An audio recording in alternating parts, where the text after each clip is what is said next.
যেই মা তোমার এই পৃথিবী দেখাইতে 10 মাস 10 দিন নিজের গর্ভে রাখছে, বিশ্বাস করো সেই মায়ের ভালোবাসা কখনো মিথ্যা হইতে পারে না।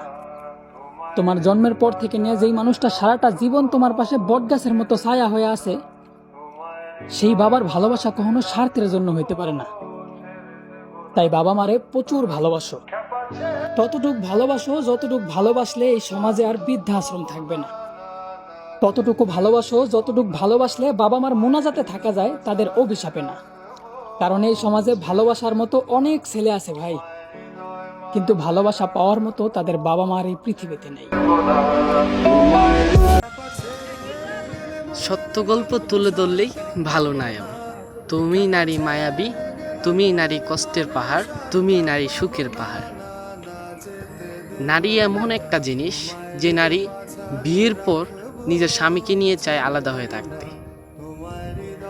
ভাবতেই অবাক লাগে যে মা বাবা নিজের সন্তানকে তিলে তিলে গড়ে তুলল, সেই মা বাবার কাছ থেকেই সেই নারী চাই নিজের স্বামীকে নিয়ে আলাদা সংসার করতে।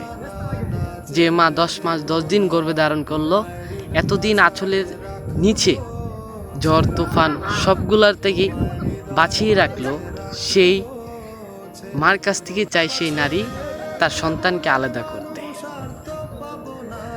আসলে নারীর কোনো দোষ নাই, দোষ ভাই আমাদেরই। এতদিনের ভালোবাসার মা বাবাকে ছেড়ে যেতে আমাদের একটু কষ্ট লাগে না। কয়েকদিনের পরিচয়, কয়েকদিনের ভালোবাসার নারীকে আমরা বেশি প্রশ্রয় দিই। যদি আমরা চাইতাম তাহলে আজ বৃদ্ধাশ্রম এত বাড়ত না, এত বৃদ্ধ মা বাবারা কষ্ট পেত না। সে নারী সব শেষে যখন তার সন্তান হয় বৃদ্ধ বয়সে, তখন সেই নারী চাই তার সন্তানদেরকে নিয়ে, তার নাতি নাতনিদেরকে নিয়ে একত্রিতভাবে সংসার করতে। কি করে সম্ভব? একটা আম গাছের আম যদি টক হয়, সে গাছের বড়া যদি আবার রোপণ করা হয়, সে গাছ থেকে কি তুমি মিষ্টি আমের আশা করো? ভুল ধারণা, ভুল। সেরকম ভাবি তুমি, যেরকম ভাবে তুমি একটা সন্তানকে তার মা বাবার কাছ থেকে আলাদা করছো, সেই রকমই তোমাকেও তোমার সন্তানরা তোমাকে আলাদা করে দিবে।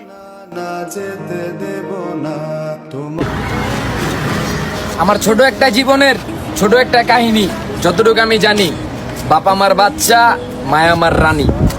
सुध बुध खोई है कोई मैंने, हाँ जान गवाई गवाई मैंने।